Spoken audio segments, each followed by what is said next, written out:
Оройн төргийн эрхэм үзэгчтэй вау. За. Оройн төргийн эрхэм үзэгчтэй улс төрчийн манлайлагч зорилттой телевизийн төслийн цуврал нэвтрүүлгийн маань ээлжид дугаар үзэгч та бүхэнд хүрэхэд бэлэн боллоо.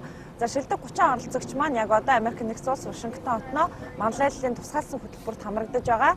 За үдээс өмнө оролцогчдын маань хувьд Америк нэгдсэн улсын Конгрессийн дээд танхим Сенатаар хууль хэрхэн батлагддаг. За хууль батлах үндсэн процессын тухай одоо лекц сонсч энэ тухай мэдээллийг авсан. За яг энэ сэдвээр лекц сонсохын зэрэгцээ Америк нэгдсэн улсын түүхэнд батлагдсан тодорхой хуулиудад одоо батлах хэлцэх явцад хэдийн эр хэмжээний хугацаа зарцуулагдсан гэдгээр сонирхолтой кейсүүд дээр бас ажилласан байна. За яг одоо бид нар Америк нэгдсэн улсын төрийн департаментын урд байна. За манай шилдэг 30 оролцогчд маань яг одоо төрийн департаментын бас Аз Монголын асуудлыг хариуцсан хүмүүстэй уулзах гэж байна. За төрийн департамент гэдэг бол Америк нэгдсэн улсын төрийн нарийн бичгийн даргын одоо шууд удирдлаганд ор ажилладаг маш том яам төрийн одоо бүтэц байгаа. Ингээ манай залуучуудыг бас хүлээж авахаар төрийн департаментын нэлээд онцлог хүмүүс бас тунгаахгүй хүлээж байна. За ингээ бүгдээрээ нэвтрүүлгээ эхлэе, хамтдаа орцгоё.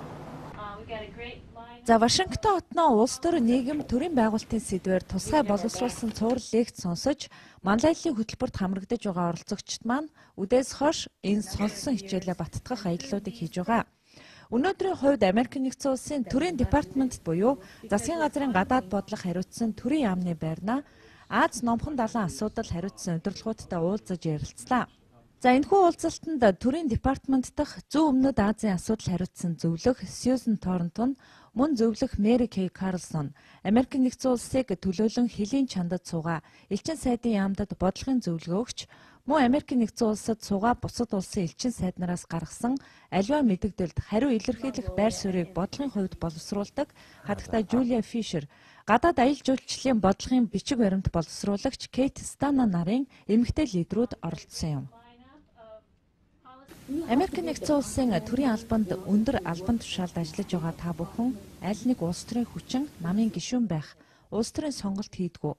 За намын гишүүнчлэлтэй юу? За төрийн албанд ажиллаж байгаа дийлэнх хүмүүс бол намын гишүүнчлэлгүй байдаг.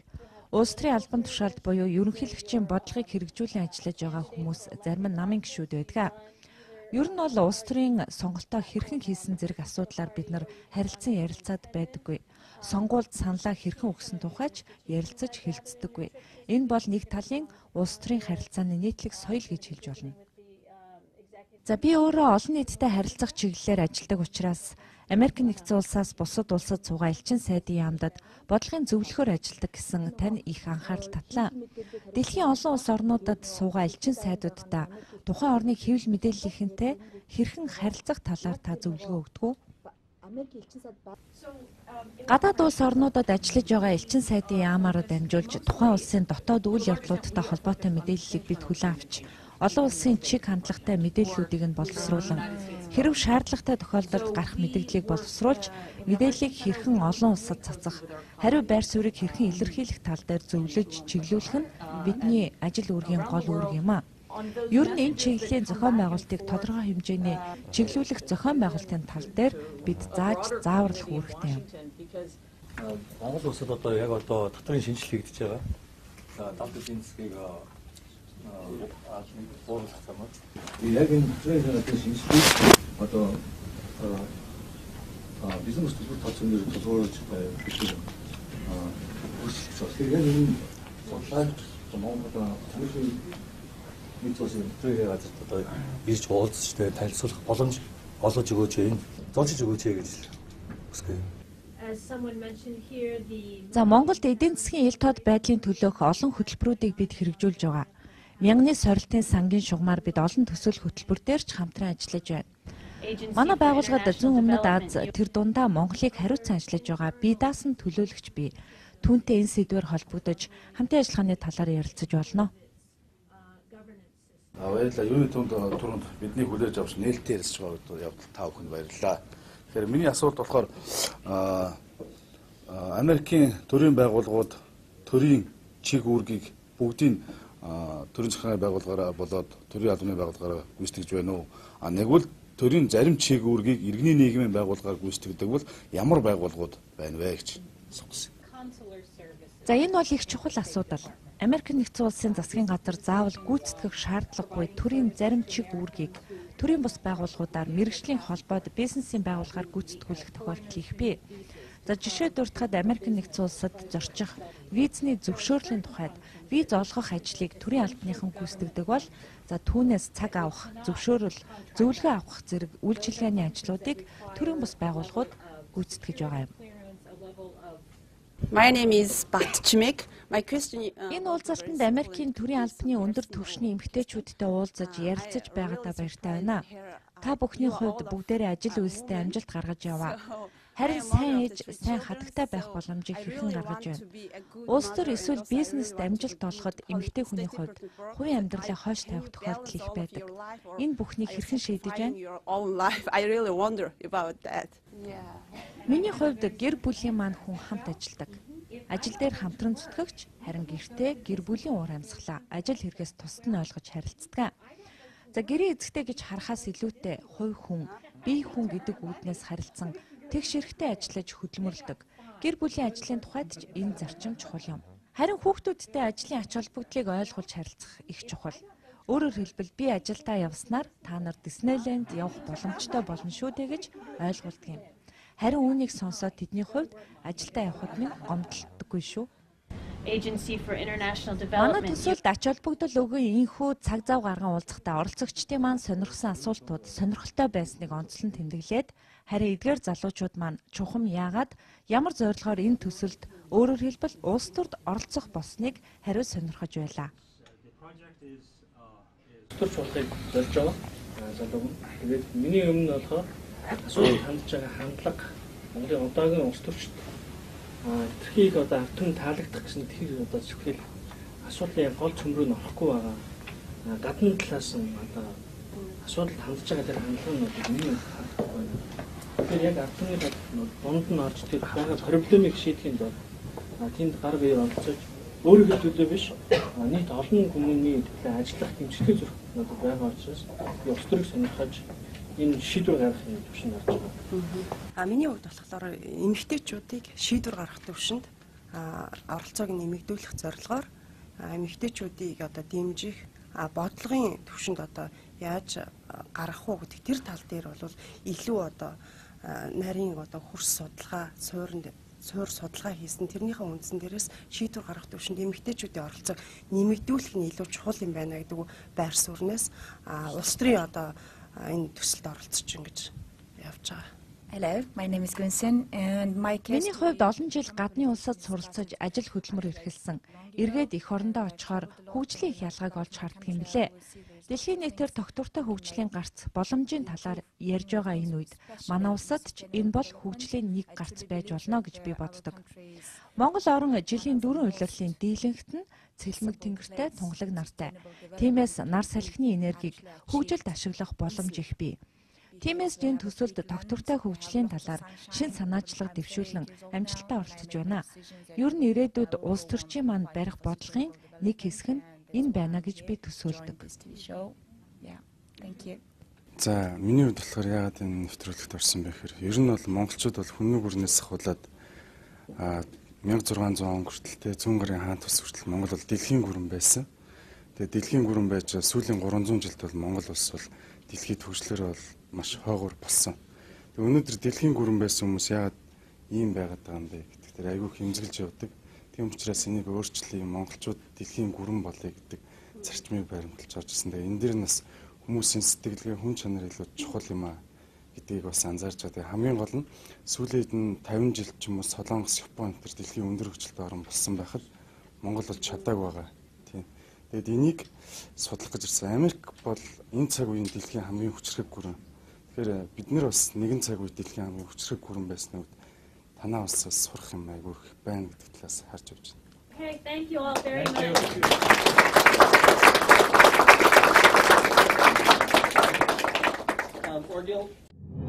Залуусын оролцоог дэмжигч Unitel Group. Unilive үзүүлж байна. Америкийн рок хөгжмийн домогт хамтлаг Eagles-ийн Hotel California, Tequila Sunrise, Espirito зэрэг сэтгэл хоногсон шилдэг дуунуудыг дахин сонсох алтан боломж ирлээ. Тоглолтод Shar Eric, Peace Avenue хамтлаг, дуучин Мэдгма, дуучин Оюу, Fire хамтын гитарчин Билгээ, соло гитарчин Atkanner оролцсон. Dasprig Hi-Fi, Orange Records-ийн бүх салбаруудаар худалдааж байна. Зөвхөн Unitel-ийг хэрэглэгчид жижиг карта ашиглан тоглолтын дасбараа 20% хөнгөлөлтөй үнээр авах боломжтой. 3 дугаар сарын 8-нд Crocus Event Hall 19 цагаас уулзцгаая. Мөн Univision-ийн IPTV-гийн 88 дугаар суугаар шоу дамжуулан үзүүлэх болно.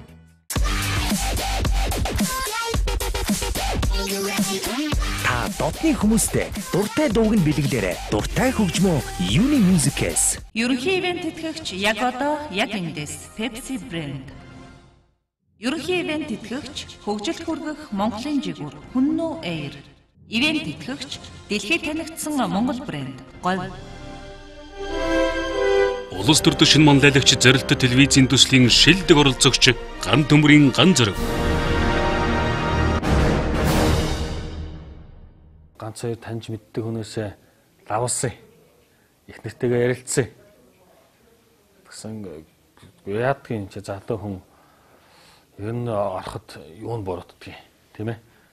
Чи үнэхээр л энэ тэнд дуу хоолойгоо хөрөхийг хүсдэг хүн. Зүгээр нэг зурагттай хэрэгтэй суух биш. Зүгээр нэг Facebook, Twitter-т юм бичээд суух биш. Чи яг боддоор үнэхээр дуу хоолой хөргийг зодж явал ор минь гэж. Тэгээд би тэр орой нэг эссе бичээл. Тэгээд тэр мандатагцэг юм нөлөө тэр холбогдох сайт руу явуулсан. Улс төр шинэ манлайлагч төслийн шилдэг оролцогч Ган төмрийн ган зориг. Надад шийдэл байна. Улс төрөө цэвэр хариун болгохын тулд юуны төрөнд иргэдийн сонгуулийн боловсролыг дээшлүүлэх шаардлагатай байна. Сонгуулийн насны бүх иргэдэд шат шатны сонгуулиар амин чухал сонголт хийж байгааг ойлгуулсан цагт сайн нэг зөв хүнээ сонгох магадлалтай. Нэг ялангуяа хүн амын дийлэх хувийг эзэлж байгаа оюутан залуучуудад сонгуулийн үр өгөөжийг танин мэдүүлэх хэрэгцээ урган гарч байгааг дурдах нь зүйтэй. Хэдийгээр ерөнхий боловсролын сургууль цаашлаад ихтэйд сургуулийн сургалтын хөтөлбөрт улс төрийн хичээл тодорхой хэмжээгээр ордогч онлон тийм ойлголтыг өгч чадахгүй байна. Залуучуудыг гагцгүй зөв хүн л дагуулна гэдгийг бодолцох ёстой. Улс төрчүүд байдаггүй баян хоосноор ялгарлан гадуурхдаггүй өөрийгөө засаад гэрээ зассан үлгэр жишээ хүмүүсээр дүүрэг хороог удирдуулах нь зүйтэй. Зөв хүнийг нийслэл дүүрэг хорооны удирдлагаар сонгохын тулд иргэдийн төлөөлөгчдийн хурлын төлөөлөгчдийг сонгохдоо засаг дарганараа мөн шууд сонгодог хэлбэрт шилжих хэрэгтэй. Ингэхдээ засаг дарга нарт хүмүүсийг нам нь бус иргэд өөрсдөө нэр дэвшүүлдэг байвал илүү зүгээр гэж би хувьдаа боддог. Эцэст нь дүгнэн хэлэхэд дан ганц ярьж бичдэг бус хийж бүтээдэг шинэ үеийн манлайлагч бидэнд усагаар мэт хэрэгтэй байгааг онцлмоор байна. Улс төрийн шинэ манлайлагч зорилттой телевизийн төслийн шилдэг оролцогч Ган төмрийн ган зориг. Та тэнцсэн байна. 2 дугаар шатны шадралтай тэдэн сарын тэдний өдөр ирээрэй гэт. Ингэж хэлчихсэн. Ер нь бол UBS телевизийн шоу маань яг зарим нэгэн үзэгчдэд таалагдахгүй байж магадгүй л дээ. Гэтэ яг дотор нь ингээд оролцоод явж байгаа хүний хувьд бол үнэхээр муугаар хэлж чадахгүй нь. Олон залуучуудаас суралцж байна. Бие биенээсээ суралцж байна. Бас нийгэмдээ манлайлахаар хичээж байна, тийм ээ. Бусад залуучууд шиг зүгээр нэг компьютерийн ард суугаад том дуугардаг биш. Яг үнэхээр бие махбодоор үзэл бодлоо чөлөөтэй илэрхийлээд ингээд зөв юмны төлөө шударгал явж байгаадаа их баяртай байдаг. Улс төр шинэ мандатад гээд энэ нэрийг сонсохоор бид нар яг нэг улс төр дээр тулгуурлаж ярих ёстой юм шиг надад бодогдоод байгаа юм л да. Тэгээ улс төрийг ямар бохир заваа яг даан анлаар явдггүй гэдгийг бол та бүхэн шүүгчнэр тэр дундаа үзэгчдүүд сайн мэдж байгаа.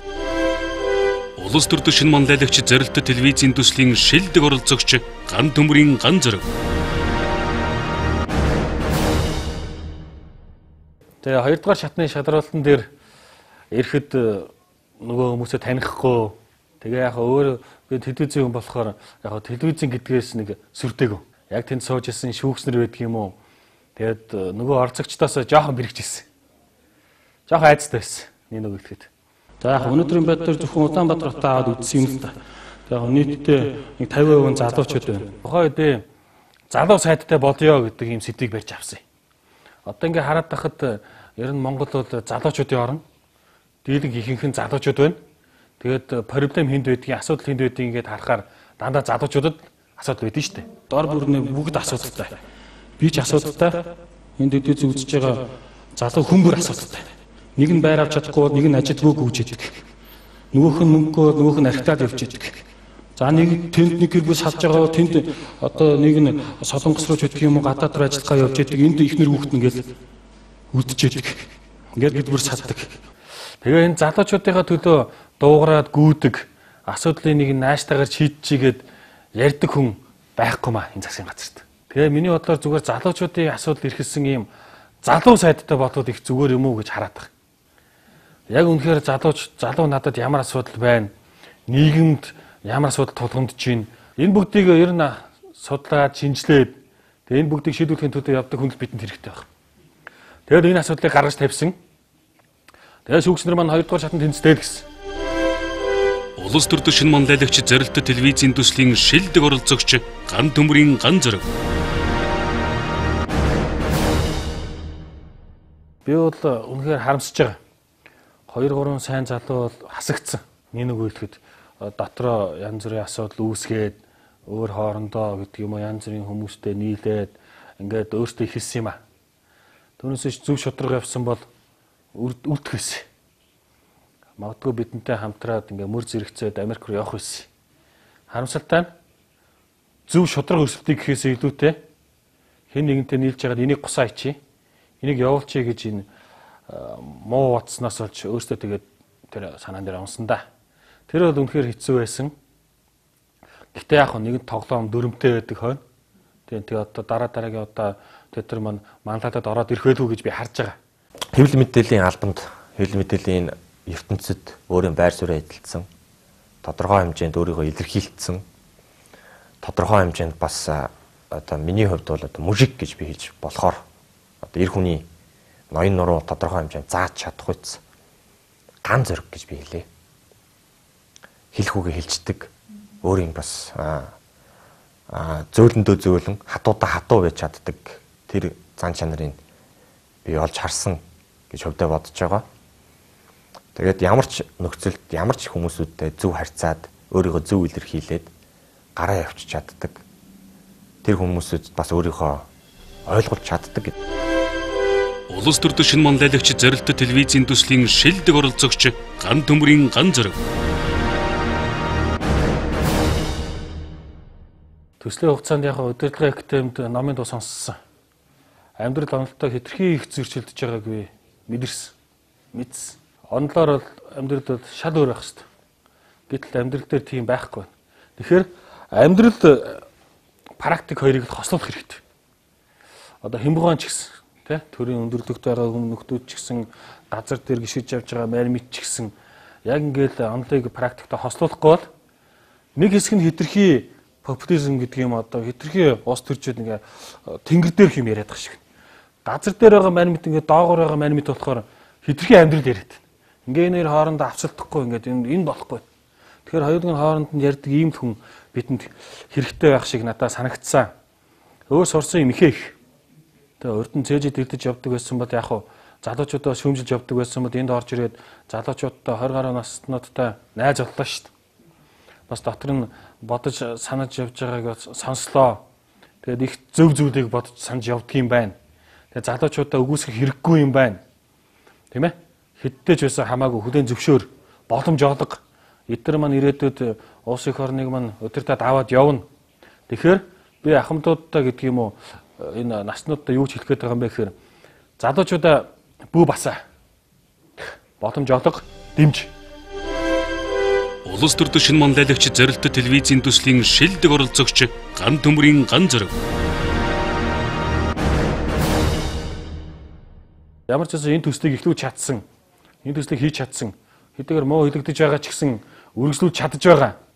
Тэгээд 30 хүнийг Америкт сургалтанд явуулж чадж байгаа. Ер нь Монголд шилдэг гэдэг юм уу энэ зүйлийг нэвтрүүлж чадж байгаа. Энэ төсөлд баярлж байгаа. Яг сонгуулиар бол телевизийн сурталчилгаа гэдэг юм уу тийм ээ. Энэ сурталчилгаануудад асар өндөрөнтэй болдог. Улс төрөөр явах гэж байгаа хүнд бол энэ бол дэндүү том боломж олгож байна. Асар том боломж олгож байна. Монголд улс төрд нэг цоо шинийг уур амьсгал оруулах гэж ядж байгаа. Тийм ээ. Гэхдээ эцсийн үр дүн нь энэ жилдээ гарахгүй ч гэсэн эх жилүүдэд гарахаар ийм шиндэг, ийм зөв бодтой ийм төсөл хэрэгжүүлж чадж байгаа Liberal House гэх төрөмсөй болгоо. EBI гэх хүрээлэнгээд байна, тийм ээ. Энэ хүрээлэнгийн хамт олондоо бас баярлж байна. Бас үнэхээр энэ 30 хүнд юм үзүүлчих, харуулчих, жаахан ч юм сургачих.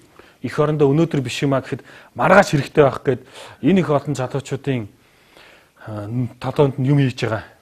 Тийм ээ. Эдгээр хамт олондоо бас баярлж байна. Мөн өдөр шөнөгөө гүйж байгаа манай UBS телевизийн хамт олон байна. Тэ. Телевизийн ажил ямар хүнд гэдгийг манай төслийн оролцогчид одоо нэг мэдэрч явах шиг байна. Надаас асуудаг. Ганцэргөө телевизийн ажил ийм хэцүү юм уу гэдгийг би тиймээд гэдэг.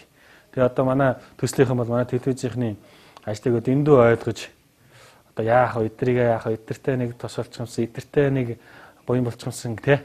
Гээд ингээд яваад байгаа. Тэгээ тэрэнд би бас баярлж байгаа. Тэгээ энэ төсөлтөө холбогдлолтоо энэ төсөлд оролцож байгаа, энэ төслийг үзэж байгаа магадгүй шүүмжилж байгаа тэр бүх хүмүүст би баярлалаа гэж хэлмээр байна. Тэгээ шүүмжлээс би зөв эрг гэдэг юм тийм зүйлийг олж харах байна. Улс төрийн шинэ манлайлагч зорилттой телевизийн төслийн шилдэг оролцогч Ган төмрийн ган зориг.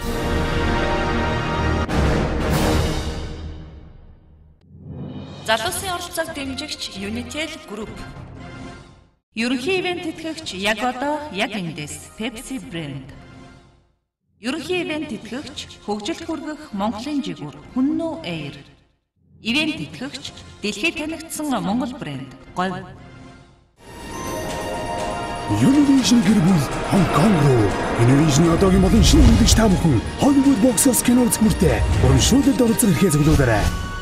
3 дугаар сарын 15-ны шууд нэвтрүүлгээр гурвалсан үйлчлэгээний классик премиум плюс багцуудын 1 жил ашиглах эрхийн эзэд гэр бүлээрээ ухаалагдсан эзэд болох нэг эрхийн эзэдийг тодруулж хамгийн азтай Univision хэрэглэж гэр бүлээрээ Хонконгийн Disneyland руу аялах хэрэгтэй болно. Хонконг үйл тасалбарыг Hollywood box office Univision.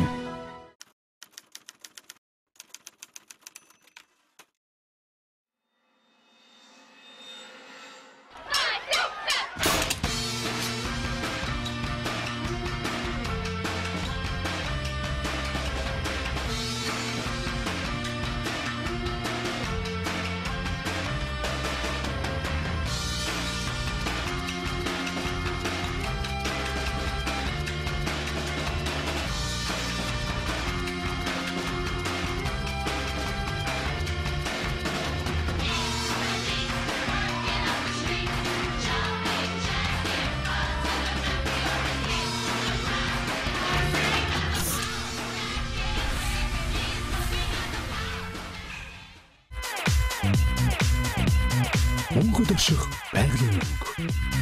Намар өвлийн шин загварууд худалдаанд гарлаа.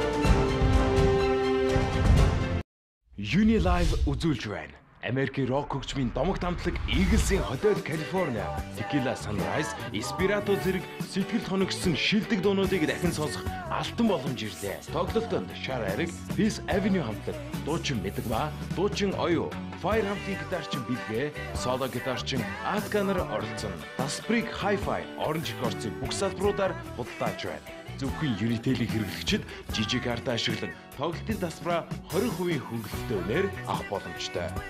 3 дугаар сарын 8-нд Broncos Event Hall 19 цагаас уулзцгаая. Мөн Univision-ийн IPTV-гийн 88 дугаар сувгаар шууд дамжуулан үзүүлэх болно.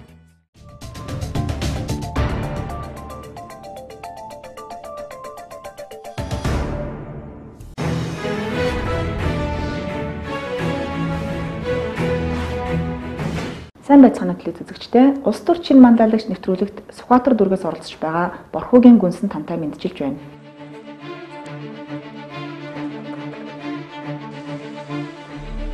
Яг хуучин өөрөөс шалтгаалж байгаа байхгүй юу? Хэр зэрэг ирсэн байна гэд таны хуулийн мэдлэг хэр төвшөнд байна гэж бодож байна. Танасаа тийм ээ? Тэрний тухай мэдсэн. How important the knowledge about the law. Яг одоо бид хан уул дүүргийн 10 дугаар хорооны засаг дарга Бум Чумагийн өрөөнд байна. Яагаад бид нар энэ хороог сонгосон гэхээр та бүгд мэдж байгаа тийм ээ. Төрийн бодлогыг иргэдэн одоо яг хүргэж өгдөг хамгийн ойр дотны нэг чинь та иргэдтэй ингээд ажиллаж хахад хэр их хуулийн мэдлэгтэй байна манай иргэд. За ерөнхийдөө бол иргэд бол хуулийг бол ерөнхийдөө бас сайн мэддэг болсон байна. Нэг үе бодвол тэ бас одоо ерөнхийдөө бас иргэд маань тэр болгон хуулийн заалтуудыг бол бүгдийг мэдэх албагүй. Яг өөр тулгамдсан одоо яг ямар хуулийн хэрэгжилттэй илүү сайн мэдчихэж байна гэх юм бол өнөөдөр халамжийн тухай хуулийг бол яг тэр халамжийн тухай хуулийн дагуу залтаараа одоо нөгөө тэтгэмж авдаг. Тэр талаараа бол одоо авдаг хүмүүс нь бол тэр хуулийг илүү сайн мэддэг. Тийм. Одоо ер нь яг өөрөөсөө чиглэлээр хорон дээр орж ирээ үйлчлүүлж байгаа иргэдэн маань яг ямар төрлийн үйлчлэгээ авах гэж байна. Тэр талынхаа хуулийг бол ерөнхийдөө аюул сайн мэддэг. Зөв. Тэгэхээр яг энэ хог хаягдлын тухай хуулийн хэрэгжилт одоо танай хорон дээр хэр явагдаж байна? За ерөнхийдөө бол яг энэ хог хаягдлын тухай хуулийн нарийн заалтуудыг бол иргэд яг сайн мэддэг. Тийм. Энд ч одоо өөрөө энэ хууль маань 5 бүлэгтэй 24 зүйлс алдсан шүү дээ. Тэр болгондоо наривчлалын хүчин заахад өгсөн байна. Зөвхөн иргэн аж ахуйн нэгжтэй нь яриад үзэл. Иргэн аж ахуйн нэгж одоо хог хаягдлаа яаж хаях уу, тэ яаж хөвлүүлэх үү, тэр заалтууд нь бүгд нарийн заагаад өгсөн байдаг.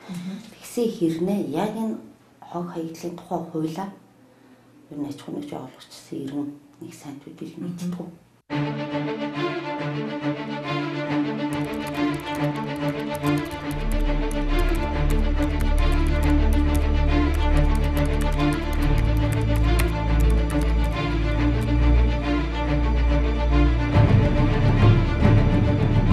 Өөрийн чинь хуулийн мэдлэг хэр төвшөнд байна вэ? Сайн болов ш, дунд төвшнөл. Нэг сайн биш. Oh, I've never really studied Mongolian law. Зүгээр үнсэн хууль жоохон уншижсэн. Тийм сайн мэдчих чадахгүй. Ер нь бол бага мэдлэгтэй байдаг шүү дээ. Шүү дээ, хуулийн мэдлэг. Өөрийнхөө одоо мэргэжлийн чиглэлийн хуулийг бол бусад одоо бүх хуулиудыг бол тэр яг нөгөө зөвхөн шатны л хуулийн мэдлэгтэй. Зөвхөн шатны гэдэг чинь одоо чинь за би яг мэргэжийн одоо бид нар чинь жишээлбэл би сэтгүүлээр сурдаг байхгүй. Тэр сэтгүүл зүүн мэргэжтэй холбоотой хуулиар ер нь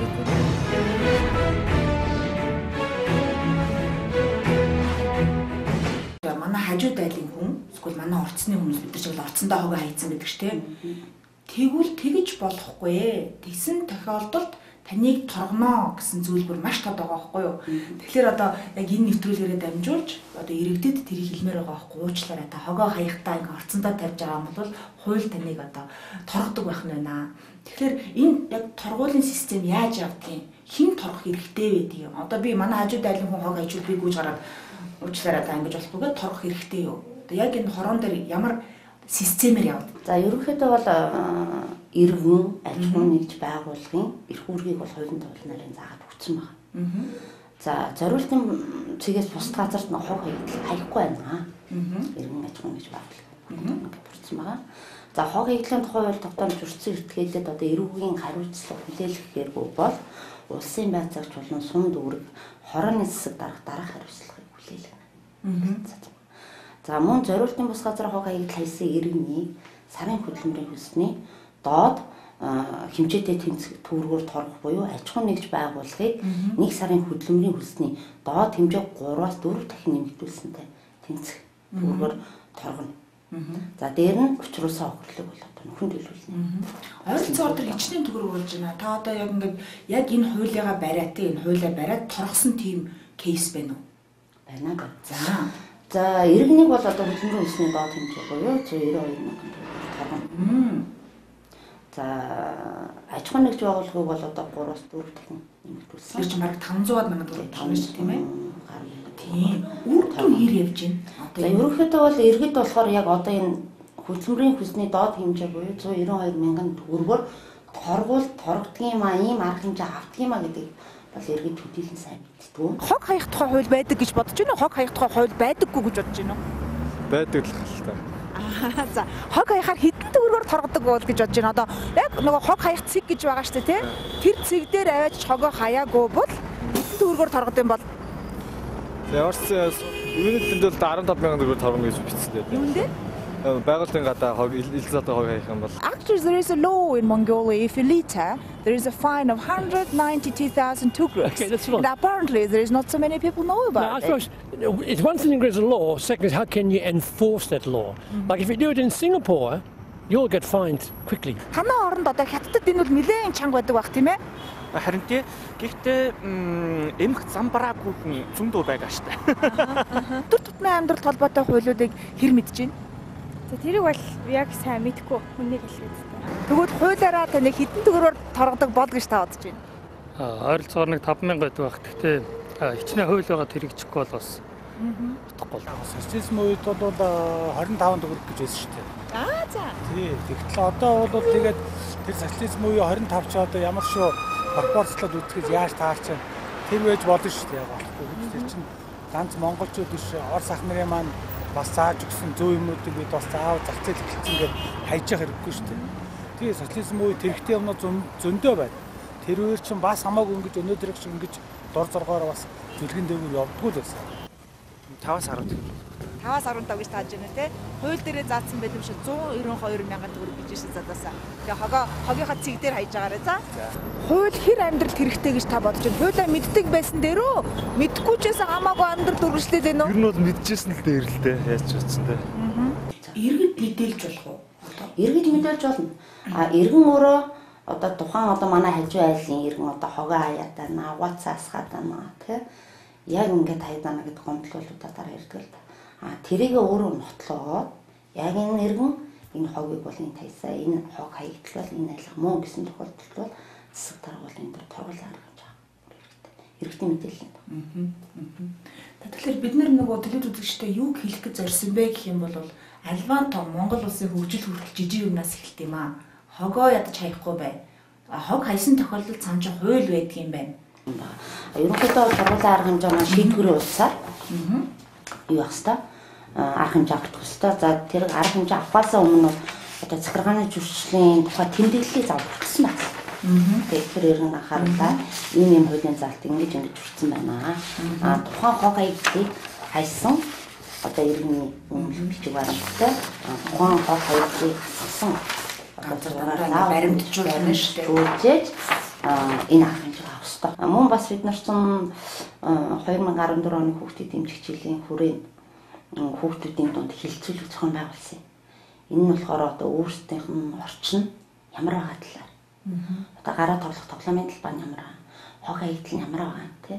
Тэр огтой орчинд хүүхдүүд ер нь хүүхдүүд ямар бодолтой байгаа. Тэр талаар бол нэлээд нэлээд арга хэмжээ зохион байгуулсан. Ерөнхийдөө яг манай хорооны 120 хүүхэд оролцсон байна. Тэр хүүхдүүд маань өөрсдөө 6-аар болон одоо томчуудаас илүү ойлголттой мэдээлэлтэй болсон байна. Тэ? Одоо мод тарих галан гэж хүүхдүүд ч үгүй зэрэг гомотод хорон дээр орж ирэх мэдээлэл авдаг тэ. Гүрж орж ирэнгүүтээ одоо 2-3 хүүхдээ тийм л даа. Гүрж орж. За засаг дараа яг манай байрны энд бол нэг ах хог хийчлээ. Одоо тэр хүнийг та очиод торгоод өгөөч. Тэ? Тэгээ би ингээд ууланд шаардлага тавьсан. Тэгээд намайг тоохгүй байна. Хүүхдүүд ч нөө томчуудаас илүү юм хүлээж авах та. Одоо хууль хэрэгжүүлэлтэнд бол иргэдийн оролцоол хамгийн чухал шүү дээ тийм.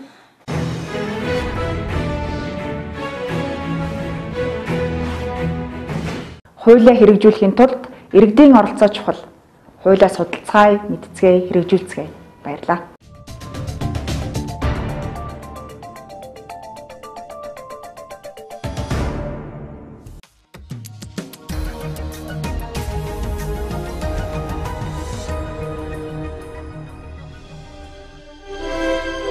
Улс төрийн шинэ манлайлагч зорилттой телевизийн төслийн шилдэг оролцогч Пүрэв Сүрэнгийн зол заяа. Би энэ мэдээллийг интернетээс авсан.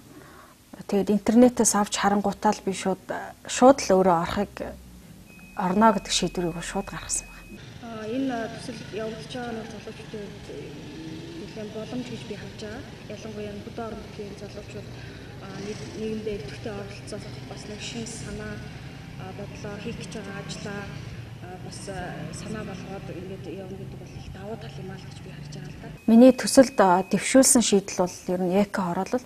Тэгээ би 1-р шатны шалгаруулалт, 2-р шатны шалгаруулалтынх нь журмыг хараад ерөнхийдөө эко орол гэдгээ бүр орон нутагт хэрэгжүүлэх гэм тухайн хүмүүсээ санал авна гэсэн байсан учраас бүр жижигрүүлээд эко гудамж болгоод жижигрүүлж бичээд тэгээ орсон байгаа миний.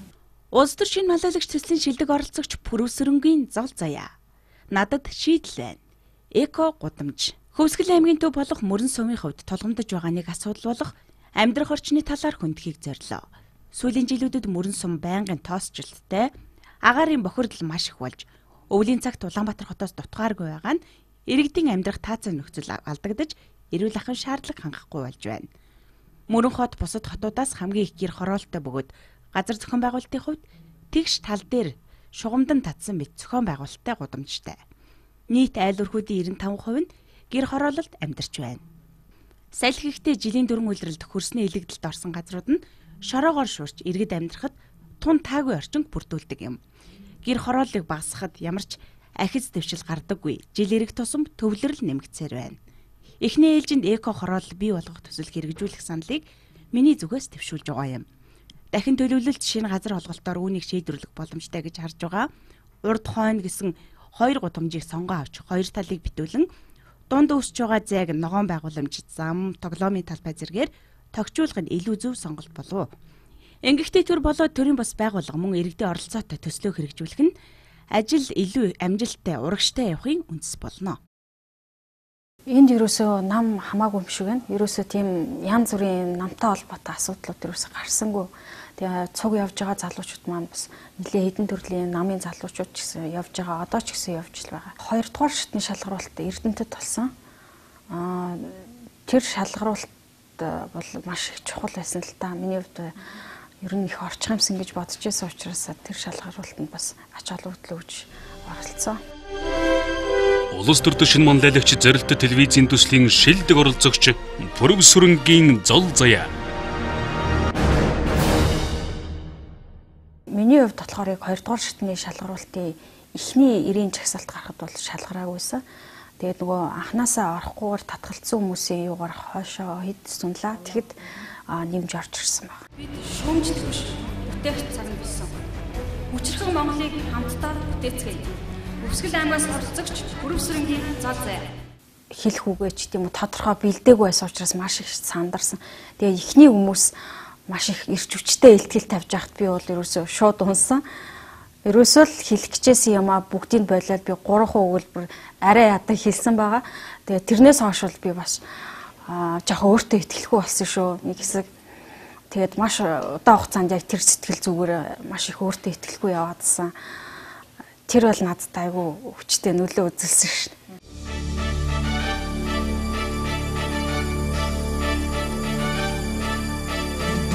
Юуны өмнө та бүхэндээ өөртөө хүсдэг шигээ хамгийн сайн сайхан бүхнийг хүсээрэй. Манай нисэх баг Мөрөн сумын хамгийн анхны баг. Тийм ч учраас 1-р багш нэрсэн баг. Мөрөн сумын 13 баг дотроос хамгийн их моттой манай баг байдаг. Нэг бид нар чинь нэг сонгуульд нэр дэвшээд спич хийжсэн. Тэр үед бол би маш хариуцлагагүй магадгүй нөгөө өөртөө итгэлгүй байсан учраас би ерөөсөө ярьж чадахгүй, юу ч хийж чадахгүй байсан. Тэгээ яг хоо тэр шалгуурыг даваад орсноос хойш би маш их хариуцлагатай болсон гэж үзэж байна. Би 2 өдрийн дотор л өөрийгөө засаад орж ирсэн л дээ. Дараагийн мэтгэлцээнд энэ төр.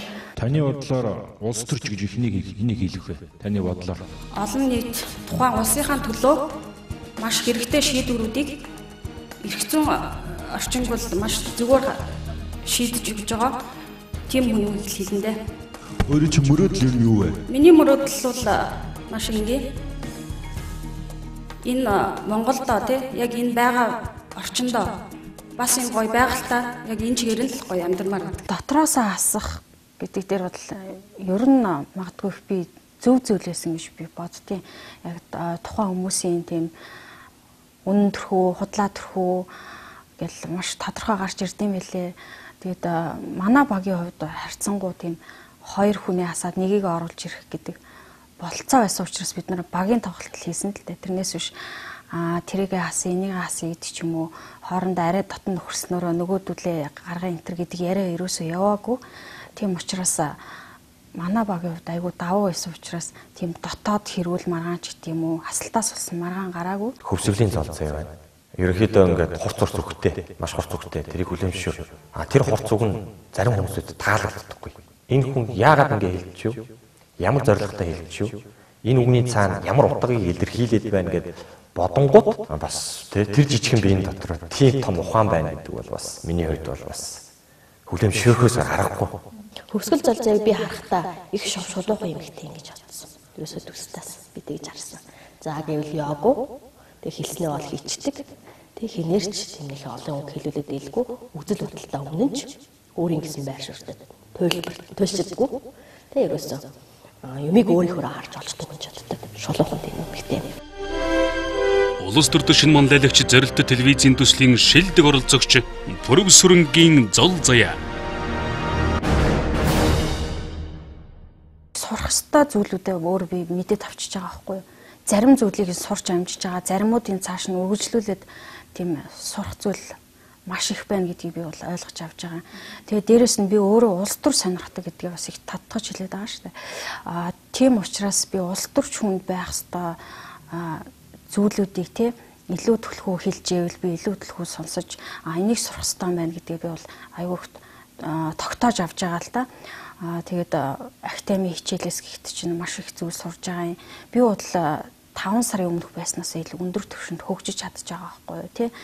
Тэгэхээр миний хувьд энэ 5 сар өнгөрөөнө гэдэг бол маш их ач холбогдолтой ерөөсөө харамсах зүйлгүй өнгөрсөн гэж би бодож байгаа. Улс төрийн шинэ манлайлагч зорилттой телевизийн төслийн шилдэг оролцогч Пүрэв сүрэнгийн зол заяа. Энэ шагналууд бол өөрөө маш сайн гэх үү одоо оюунлаг шагнал байсан. Тэр актем сурна гэдэг өөр бол маш их том шагнал. Би жишээ нь урдчлан актем бас төгссөн байгаа. Тэнд актем сурах гэж би жишээ нь 5 жил мөрөөдсөн байх жишээтэй. Тэгээ мөрөөдөх гэх үү те бас бололцоо боломж таарахгүйгаас өсвөлэл 5 жилийн дараа сурсан байхад энэ шагналыг авснараа бол те 2 жилийн хугацаанд бүтэн жил үздэг програмын бүгдийг шахаад үзчих жишээтэй. Энэ бол маш том шагнал. Одоо ингээд орж байгаа хичээлүүд биднэрт орж байгаа сургалтууд маань өөрөө бас их айгүй том шагнал. Маш их зүйлийг сургаж байгаа. Америк явна гэдэг маань бас том шагнал. Тэнд очиж бид нар дахиад сургалтанд сум. Ерөөсөө л хүн тасралтгүй сурж мэдж байгаа байхгүй юу? Маш их зүйлийг сурж байгаа юм. Улс төрийн шинэ манлайлагч зорилттой телевизийн төслийн шилдэг оролцогч Пүрэв сүрэнгийн зол заяа. Залуусын оролцоог дэмжигч Unitel Group. Ерөнхий ивент тэтгэгч яг одоо яг эндээс Pepsi брэнд. Ерөнхий ивент тэтгэгч хөгжилд хүргэх Монголын жигүүр Хүннүү Air. Ивент тэтгэгч дэлхийд танигдсан Монгол брэнд Говь.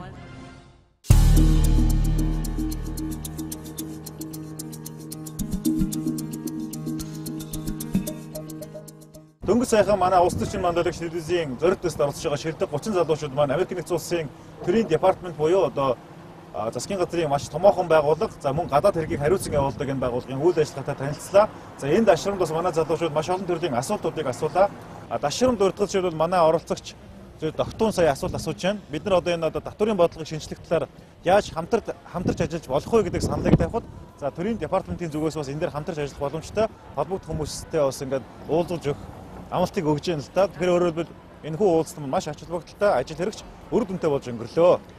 Тэгээ залуучуудынхаа асуултаас анзаарч байхад бол яхаа аргагүй Монголд бол жишээлбэл төрийн байгууллагууд, төрийн албан агчдын хүрээнд дандаа л асуудал хөндөгдөж идэг ийм сэдвүүдийг Америкт юу ямар байдгийг гэдэг талаас онцлон асууж байна. Мөн дээрээс нь онцлон хэлэхэд Америк нэгдсэн улсын төрийн департаментэд за Монголыг хариуцсан ажилдаг мэрэгчлэлтний хувьд онцлон хэлсэн нь Америк нэгдсэн улсын төрийн департамент анх удаа телевизийн шоуны оролцогчдод энэхүү бас уулзалт хийж өөрөөр хэлбэл энэ шоунд оролцлоо гэдгийг онцлон хэлсэн нь миний хувьд бол бас анхаарал татлаа. Тэгээ яг харахгүй төрийн департамент дотор За зориглол төсөл телевизийн зориглол төсөл одоо зориулан уулзалт гэж байгаа анхны тохиолдол гэдэг бол бас сонирхолтой санагдлаа тийм ээ. За ингээ хоёулаа нэвтрүүлэг өндөрлөе. Улс төрчийн манлайлагч зорилттой телевизийн төслийн цуврал нэвтрүүлгийн ээлжид дугаарыг үзэгч та бүхэнд Америк нэгдсэн улс Вашингтон хотоос хөтлөн хүргэлээ. Үзэгч та бүхэнд дараагийн дугаараа ухлан сууж үзээрэй. Баяртай үзэгчтэй. Баяртай.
Шугаш харамзаагүй ачиг нь хариулахын тулд дэвтэр дэмэн харамзаагүй